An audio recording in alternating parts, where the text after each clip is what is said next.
Hi guys, I'm Lauren and this is the story you're reading. For the longest time I was unsure if I should share this with you guys. You see, there's a tragedy involved in my story that is too close to my heart. Just talking or writing about it still suits me a lot. But over time I got the courage to share my experiences and tell you how I saw my mother-in-law, Jessica, get her karma. To start off, I must tell you what went wrong in my life. I had the perfect marriage and the perfect life, but God had other plans for me. After spending 8 years with my husband Liam, he tragically passed away after a fatal accident. Words can't express how broken I was and how much I still miss him. He was the best man I have ever met, and I'm honored to have been his wife. Liam's passing had left me and his family in a broken condition. None of us expected him to pass away so soon. His parents, Jessica and Nathan, were equally heartbroken by what happened. Even though Liam was not in contact with his mom anymore, I knew that she was grieving her son. My husband had gone into contact with his mom after she repeatedly tried to control him and manipulate him.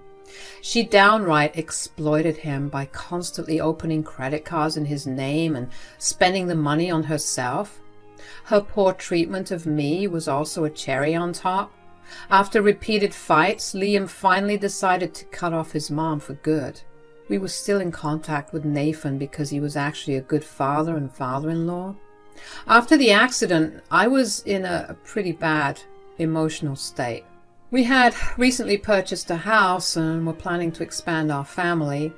The grief I felt was too much to handle, so I reached out to my in-laws for support. Nathan and other members of the family came through and helped me a lot. So when he asked to move in with me, I agreed. He had said, "I know you and Jessica don't have a good relationship, but I'm begging you to look past that. She's a grieving mom who couldn't get her closure. She just wants to stay here for a bit to feel what's left." I understand that, Nathan. I'm having a hard time myself. I used Liam's life insurance money to pay off the house. He had put in so much effort to find us the perfect place. I didn't have the heart to leave this place. I think you guys will find some people staying here for a while. I'm so glad you understand, Lauren. Liam was lucky to have you in his life. I'll make sure Jessica behaves and doesn't give you trouble. Hopefully this will help us come together as a family. Nathan had high hopes for all of us, but all would be in vain. Soon after they moved in, we both realized that Jessica wanted much more than closure and peace. From the very first day she moved in, she demanded to stay in the master bedroom. She said, "Why the hell do I have to stay in the guest room? This is my son's house. Now that he's gone, this is my house. I should not be in the guest room." "No, Jessica, this house has been left to me.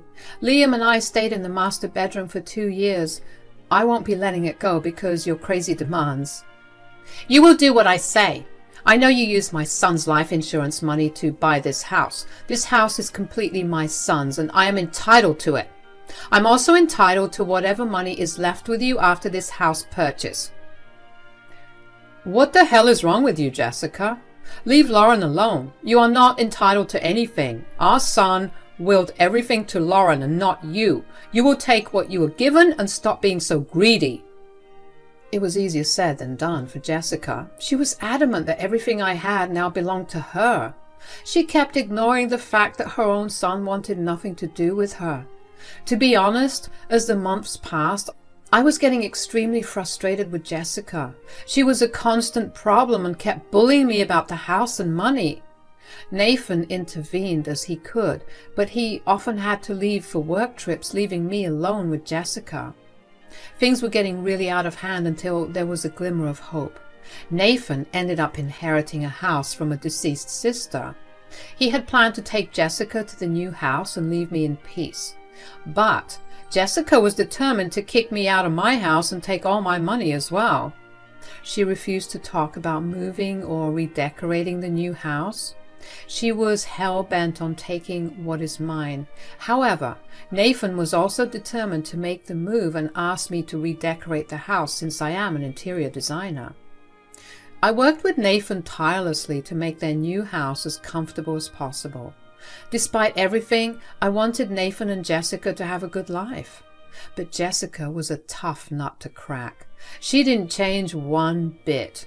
It became even clearer to me when I accidentally saw her taking a credit card from my purse. She didn't notice that I was watching, and I didn't tell her. It was only later that day when we talked. Jessica had gone out for hours and returned with huge bags of designer stuff. My eyes shot to the sky just thinking about how much everything would have cost. I calmly looked at her and said, "You've done quite a bit of shopping, Jessica. Looks like you've gone all out today." "Of course I have, Lauren. I've been eyeing these things for a while now, and finally I was able to purchase it. I must say it is one of the wisest decisions I made." "I see, but I wonder where you got so much money. Is Nathan treating you with gifts?" "No, I simply used your credit card to make the purchases. My son has left you too much money. It would be a waste of you. You don't deserve so much money anyway, plus it should have been mine since I am his mother. So I took matters into my own hands and decided to use your credit card." I laughed a little when Jessica said that. She seemed nonchalant and without any remorse. She didn't even feel bad buying useless things with her dead son's money. Yes, she was that vile and uncaring. What she didn't realize was the fact that she had taken a different card with her. The credit card she used didn't belong to me at all. It actually belonged to my father-in-law, Nathan. Wonder how she ended up in this situation? Well, Nathan had given me his card to purchase some stuff for their house. Like I said, I was actually in charge of their interior decoration, so he wanted me to make some purchases for their upholstery. When Jessica had gone to take my card, she had taken Nathan's card because I kept my card in my closet and not in my purse. Jessica had no idea what she had just done. I smiled and looked at her to say, "Jessica, I think you're under some kind of misconception. I don't really think you used my card to purchase anything." "What does that mean, Lauren? I have your credit card right here. You can actually take it back since I'm done with my purchases for now. I will need it back once I decide to make more purchases." "I don't think I'm comfortable taking back a card that doesn't belong to me, Jessica. I suggest you return it to the original owner." "What nonsense is this, Lauren? Just take your card back.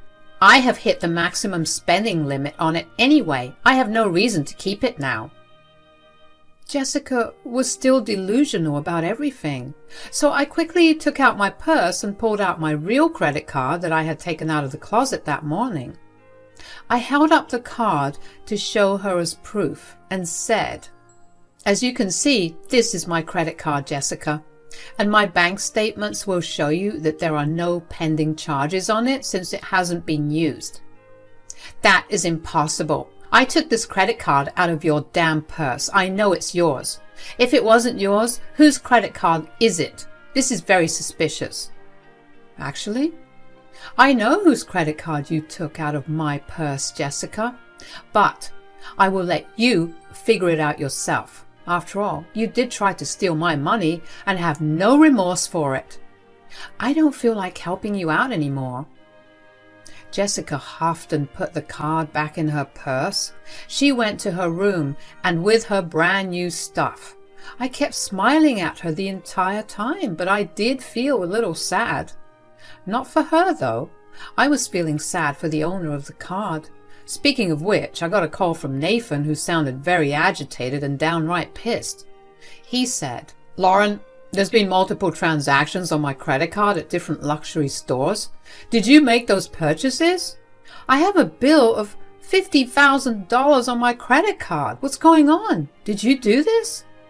"No, Nathan, it wasn't me. I didn't use your card at all, let alone spend so much money. I was going to use it today to make some purchases, but unfortunately someone else took that card last night. I thought you knew about this." "I have no idea what you're talking about, Lauren. I didn't tell anyone to take my card from you. If someone really took the card from your purse, it was theft. Who is this person, Lauren? I really need to know. I simply can't afford to have $50,000 due on my card." Nathan spurned really desperate, since it did involve a lot of money. He wasn't a poor man, but he simply couldn't afford to lose so much money, especially with the recent house purchase. I again felt really bad for him, but knew that there was a way for him to get the money back. And it would involve Jessica getting some karma for her actions. So I gathered my voice and said, this may come as a shock to you, Nathan, but it was Jessica who took your card. I saw her look through my purse for your card last night. You know she doesn't talk to me as much, so I didn't ask. I thought you had asked her to take your card back. No, I did nothing of that sort. I didn't tell your damn mother-in-law to take my card. Oh God, this is just insane. This is downright unbelievable. Jessica knows that I don't have that kind of money lying around. I understand that, Nathan. She didn't mean to use your card. She thought that she'd taken my card. She came home with bags of luxury goods and told me that she used my card to pay for everything. I told her that it wasn't my card, but I didn't tell her that it was yours. I think you should call up the stores and ask for the billing name just to be sure. Nathan thanked me for telling him everything and said that he would check what happened. I knew that it was going to take a while. I was giddy knowing that Jessica had a few more moments to admire her treasures before the storm hit her hard. I could actually hear her cheerfully singing and whistling in her room. She even came downstairs to make herself some coffee and smirked at me in the kitchen as I was sipping my own. But her cheerful demeanor would soon change. She looked a little surprised to see Nathan call. She put him on the loudspeaker since she was making her coffee and cheerfully said hello. She was not prepared for the angry voice that greeted her on the other end. Nathan said, "What the hell have you been up to, Jessica? You sound very cheerful." "Well, I did some shopping today, so I'm in a good mood." "Why do you sound mad, Nathan? What's going on?" "I will ask this once, Jessica, and I expect a straight answer. Don't freaking mess around with me. Why did you just spend $50,000 on my card?" I will be honest, guys. I've never seen or heard Nathan so angry. I could literally feel the anxiety that Jessica felt at that moment. She turned pale and started to stammer a lot. I guess she was finally catching on to whose card she had used for her purchases. Nathan was so angry that Jessica was too scared to form comprehensive sentences. She said in a weak and shaken voice, "What are you saying, Nathan? I didn't use your card for anything. I swear I didn't do anything. This has been a misunderstanding. I really meant to use Lauren's credit card. I swear to you, Nathan." "So you're telling me that you intentionally took Lauren's card and went to town shopping your heart out? You tried to steal from our daughter-in-law and ended up taking my card instead?" Yes, I swear I didn't mean to take your credit card, Nathan. You have to believe me. I didn't do it on purpose. I didn't know." Jessica was now in full panic mode. She hadn't planned to reveal to Nathan how she had managed to buy so many things despite not having a job. Yes, she could be clever, but not that clever after all. She had acted on impulse and hadn't thought her plan through. That's why she was caught in this situation. Nathan was not having it with Jessica. He yelled at her, saying, "What makes you think that makes the situation any better? You tried to steal our daughter-in-law's card, which is something equally horrible. I told you multiple times that her money is not yours. Why don't you just listen to me for once?" "Nathan, I'm so sorry. I really didn't mean to put us in trouble. Lauren has a lot of money that she doesn't need. I really thought it wouldn't be a big deal. Had I known it was your card, I wouldn't have done this." "Damn right, Jessica. You never should have done this. Do you even know how much money $50,000 is? You will land us in debt. I can't believe I married such a greedy and disgusting woman like you." "Oh, really, Jessica? So how did you end up buying all the stuff you just told me about? Whose money did you use?" "Well, I thought I just actually used Lauren's card to make those purchases. I swear I wouldn't take your card, Nathan. I don't even know how your card ended up with Lauren." "Lauren had my card because I freaking gave it to her. She was supposed to use it to get furnishings for our new house. I don't think that will happen anymore. We don't have any money left after I get rid of these credit card bills. What have you done, you stupid woman?" Jessica started to cry when Nathan kept yelling at her. She finally realized what a messed up thing she had done. Although it wasn't intentional, she would have landed in this place anyway. Even if she had taken my card, I would have pressed charges against her and we would have come back to this place. Jessica, however, seemed oblivious to this fact. She immediately turned on me and said, This is all your fault, Lauren. You should have just given me my son's money when I asked for it. Because of you, we are in deep trouble now. Don't you dare try to blame Lauren. I can't believe you're still asking for your dead son's money. Have you no shame, Jessica? I don't think I can even look at you after this. You have ruined us. No, Nathan, listen to me. I will go and return everything. I will try to do as much as possible to get the charges reversed. I will do everything necessary. Damn right you will, Jessica. I want the charges on my credit card gone as soon as possible. Don't you dare harass Lauren about this, or God help me, Jessica. Nathan hung up on Jessica while she cried some more. She ran to her room and frantically gathered up her new stuff. I guess she was going to return everything that she had bought. Good for her, but I doubted it would help her in the long run. When she was leaving, I was sitting in the living room watching the drama. She gave me a nasty look and I said, "Ah, there you are, my dear mother-in-law, going to return your stuff back to where it belongs?" You witch! This is not the end. Don't you dare think that things will end here. Oh no, this is just the beginning, Jessica. The beginning of your end. Now, you better hurry and return everything before Nathan calls again. Trust me, you don't want to upset your husband anymore. Jessica again gave me a nasty look while she hurried out to return her items. She didn't talk to me when she returned. She looked pretty worn out and embarrassed. Returning expensive stuff to luxury brands can be a bit humiliating for people like us who can't exactly afford to buy them like peanuts. I decided to leave her be and enjoy my peace for a few days till my father-in-law returned. Thankfully, Jessica stayed away from me for the next few days. That weekend, Nathan came back home and went straight to the guest room. I had it ready for him since he had requested it the day before. I didn't tell Jessica because I really wanted to see her reaction. The face she made when Nathan ignored her and made his way towards the guest room was hilarious to me. She looked down in shame and started to have tears in her eyes. Nathan, Jessica and I sat down after dinner to discuss a few things. It was Jessica who began the conversation. She said, "Nathan, why are you using the guest room?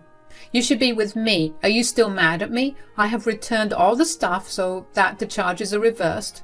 I made sure to correct my mistakes." It wasn't a mistake when you stole someone's card intentionally, Jessica. Also, there is still a $5,000 charge on that card. Want to tell me about it? I'm so sorry, Nathan. I bought a few things for my friends and family. I cannot ask them to return everything. It would be humiliating. You should have thought about that when you stole someone's card, Jessica. I guess it is easy to be generous when the money's not yours. Don't worry. Give me the names and I will speak to them personally. Jessica looked stricken when Nathan said that. She hadn't expected that from Nathan. She looked really embarrassed and was wishing this would end soon. The amount of humiliation she would be facing was too much for her. She tried to plead with Nathan and said, "Nathan, think about me. Please don't do this. It will destroy my reputation. I will be humiliated." So? My money means nothing to you, right? You really should have thought about everything before doing something so stupid. I know I made a mistake, Nathan, but please, don't make me go through this humiliation. You need to get used to this, Jessica, because you will be facing some more humiliation when you tell them about your divorce. Jessica and I were both shocked to hear this. I didn't expect Nathan to spring this divorce on her like that. Jessica literally turned pale and started to cry in disbelief. Nathan looked glum but determined. Jessica was still in disbelief and said, "Nathan, you're leaving me? How could you do this, Nathan?" I have had enough of your horrible behavior over the years, Jessica. You just got worse after Liam passed away. Your behavior has become even too much for me to handle. I don't see any way to save this marriage anymore, Jessica. I'm done. No, no, Nathan, please listen to me. I know I have problems. I promise I will get help for it. Please don't leave me. I still haven't gotten over Liam's passing, and now you're leaving too. Don't pull my dead son into this, Jessica. You were crazy and entitled even before he passed away. Hell, he didn't even want to speak to you when he was alive.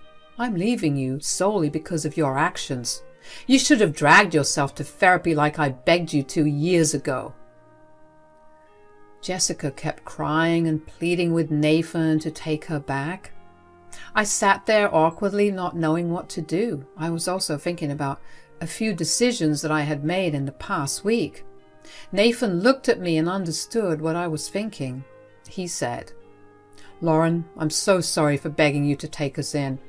I really thought that Jessica was a grieving woman and just needed some closure. Now I see that all she could think about was Liam's money and property." It's okay, Nathan. I understood your position back then. I believe you needed the closure as well. I will move out soon, Lauren. This hopefully won't be your problem anymore. I need to make some amends with you too. I'm sorry for dragging you into our drama. Don't apologize, Nathan. You are family to me. I did make some decisions this week. You don't need to move out, Nathan. You can stay as long as you need. Meanwhile, I will be evicting you, Jessica. Jessica suddenly stopped crying and looked at me, eyes blazing. She was ready to claw my eyes out for suggesting she move out. Clearly the woman was nuts. In a horrible voice, she said, "You are going to evict me? You think you can just throw me out? After you have grossly violated my boundaries and privacy, I don't see why I should house you. This is my son's house. You cannot kick me out. I will take you to court." I think you need to get your head checked, Jessica. This is my house now. Your son left everything to me intentionally. Go ahead and take me to court. Although I would suggest you keep that money for your divorce and eviction. Trust me. If you don't move out within this month, I will call the cops on you. Jessica looked a little scared when I mentioned the cops. It was true that she just couldn't afford to have multiple court cases on her back. She had no money to defend herself, and I doubt Nathan will be giving her much anyway. So instead of messing with me anymore, she decided to beg Nathan and try to change his mind. I let them solve their personal issues and retreated to my room. The days went by quickly and it became apparent that Jessica was going to be a divorced woman. I had talked to Nathan and he seemed adamant about the divorce. He had a lot of pent-up anger and frustration towards Jessica that needed to be expressed. He did try his best and nothing good came out of it. So he took the highway and left Jessica. Jessica was in such a mess that she didn't try to get in my face again. Instead, she quietly spent her days in her room until the tow trucks came to take her stuff. She left a little before the eviction notice would expire. By then, she knew that Nathan wouldn't take her back. Jessica and Nathan got divorced in 6 months. Nathan was desperate to get rid of her and cut her a fair deal in the divorce. Jessica didn't want to spend any more money on a lawyer and agreed to those terms. She knew that her days of comfort were over. She had moved in with her sister and gotten an entry-level job to support herself. She did get some alimony, but it wasn't enough for her upkeep. The worst blow was the fact that no one trusted her after she attempted to steal my money. Even her own family berated her for being so greedy and turned away from her. Only her sister helped her, but made it clear that she was still on her own. Due to her own greed and entitlement, Jessica lost all her family. As for me, I have finally come to peace with what happened. Nathan and I still meet up at times to grieve Liam at his grave. He is now living in the house that he had inherited. I won't say that things are perfect for him, but he is getting there. We are both recovering and have planned to cherish Liam's memories till the end of her life. Jessica can now only pray that her son forgives her in the afterlife.